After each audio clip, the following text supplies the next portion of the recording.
іштің кебуі, шаршаңқылық, шаштың түсуі, терінің бұзылуы кейде жасқа емес, паразиттердің кесірінен болуы мүмкін.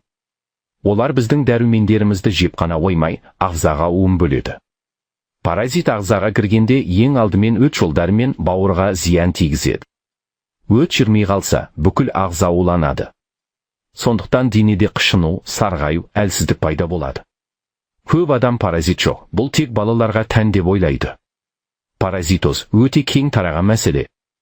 Бүгін мен сіздерге паразиттердің шынайы зияны мен олардан қалай құтылуға болатынын түсіндіремін.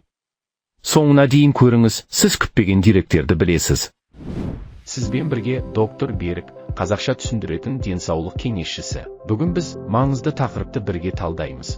Ең бірінші өзгеретін нәрсе энергия деңгейі. Паразиттер көбеймей, керісінше әлсірей бастағанда, олар белокты, темірді, маршты, магнийді жеп қоюын тоқтатады, токсиндерді аз бөледі. Бұл әсерді 2-ақ күнде байқайсыз.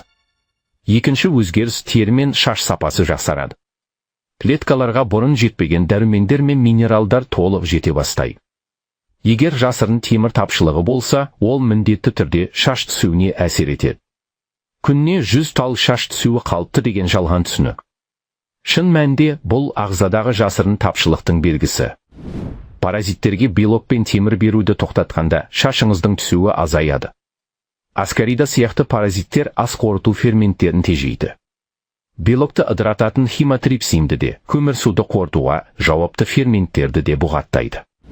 Әйелдерге қатысты мәселелерде созылмалы молочница, миома, киста, полип, эндометриоз бәрі иммунитеттің әлсіреуінен және өт жолдарының дұрыс жұмыс істемеуінен шығады.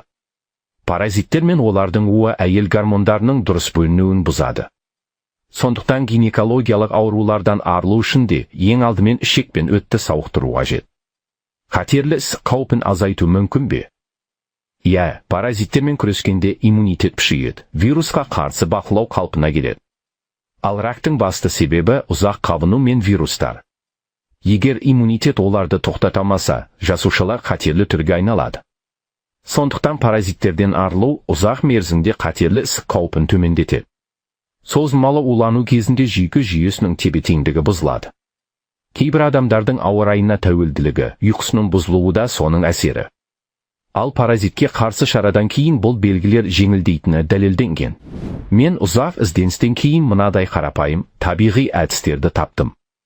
Жусан, ашы дәммен өт жолдарын қозғап қана қоймай, паразиттерге де жайлы өмір бермейді.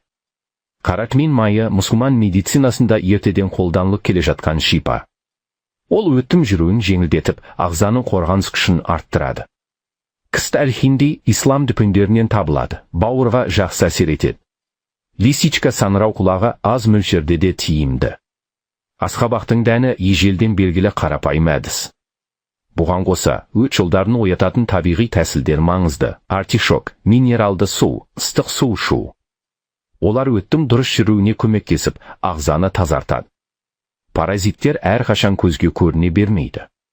Бірақ олардың белгілері әлсіздік, іштің кебуі, шаш түсуі, тері проблемалары, созылмалы аурулар. Паразиттерді бір күнде толық жою мүмкін емес. Бірақ дұрыс әдет қалыптастырып, табиғи әдістерді қолдансаңыз, оларды бақылауда ұстауға болады. Ағайын, денсаулық ең үлкен байлық. Егер бұл ақпарат пайдалы болса, арнаға жазылып, лайк басып, пікір қалдырыңыз, жақындарыңызбен бөлісіңіз. Берік болыңыз, бірге болыңыз.